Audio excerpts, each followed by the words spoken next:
بسم اللہ الرحمن الرحیم۔ رمضان المبارک کو کیسے گزارے؟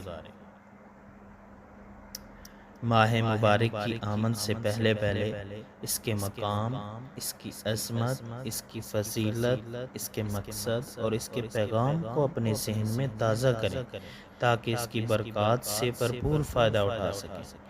اس بات کا پختہ ارادہ کریں کہ اس ماہ مبارک میں اپنے اندر تقوی کی صفات پیدا کریں۔ تو اس کے لیے سب سے پہلے اپنے معمولات کی تحدید کر لیں، جو حقوق اللہ سے متعلق ہیں، اور ان معمولات کی بھی تحدید کر لیں جو حقوق العباد سے متعلق ہیں۔ پھر ان معمولات کی بھی فہرست بنا لیں جنہیں رمضان المبارک میں ادا کرنے ہیں۔ اگر آپ کے ساتھ ڈیوٹی کے تقاضے ہیں اور عبادت کے لیے خود کو بالکلیہ فارغ نہیں کر سکتے تو پھر یہ دیکھیں کہ کن کن کاموں کو رمضان کی خاطر چھوڑ سکتے ہیں اور کن کن مصروفیات کو مؤخر کر سکتے ہیں۔ اگر فہرست نہیں بنا سکتے تو کم از کم ذہن میں ایک خاکہ ضرور تیار کر لیں۔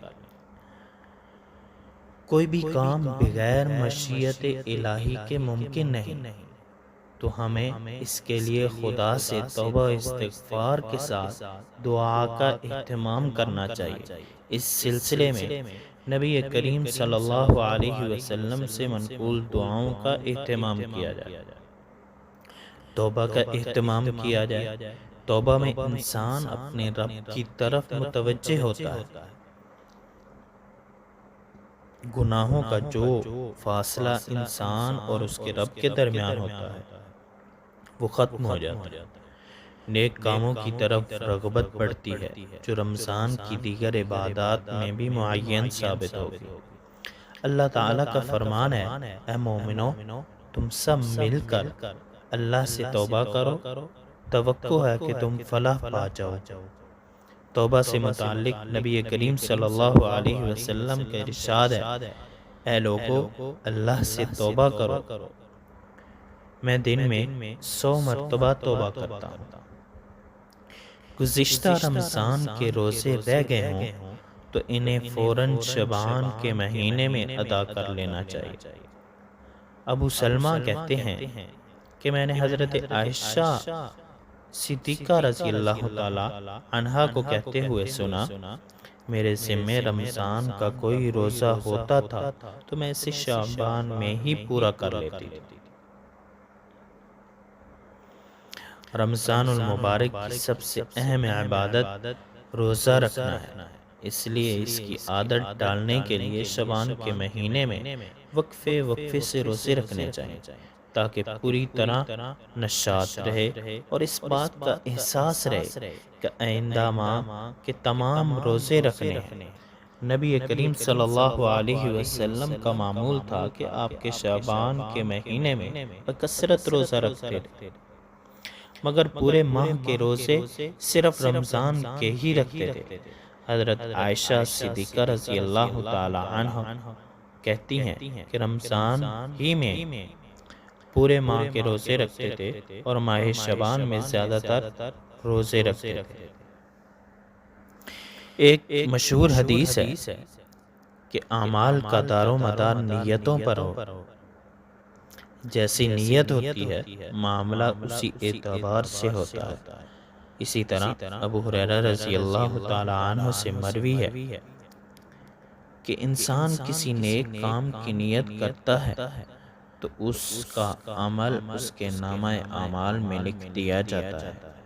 اس لیے ہم رمضان المبارک کے آغاز ہی میں اپنی نیت کو درست کریں اور بہت سے نیک اعمال کرنے کی نیت کریں، مثلا تلاوت قرآن، گناہوں سے توبہ کا اہتمام، دعا و اذکار کا پابندی،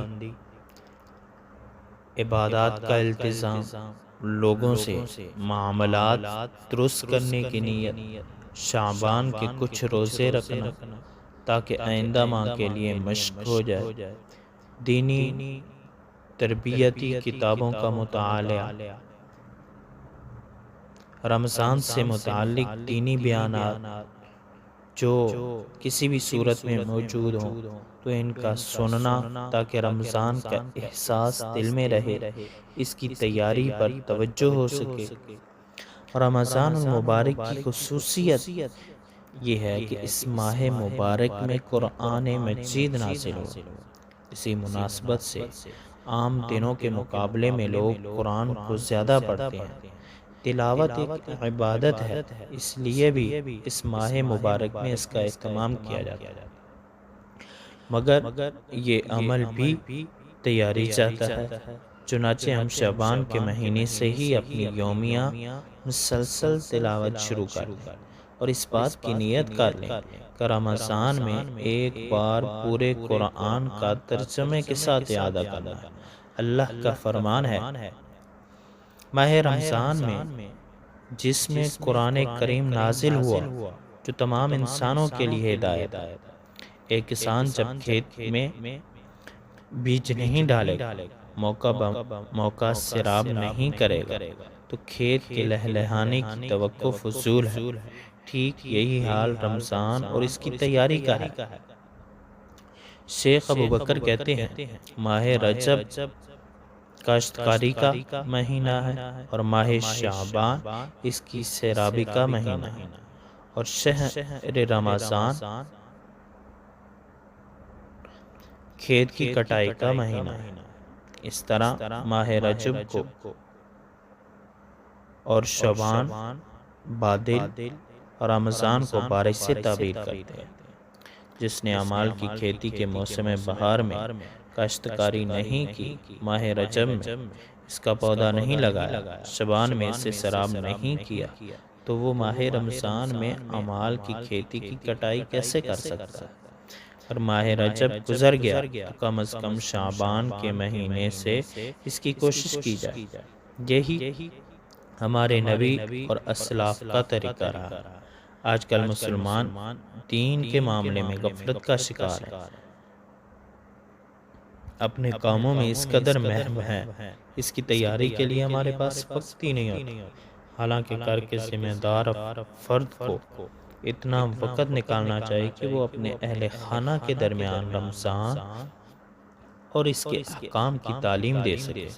اگر وہ نہیں جانتا تو علماء سے معلوم کرے اور مساجد کا ائمہ خطبات سے فائدہ اٹھائے۔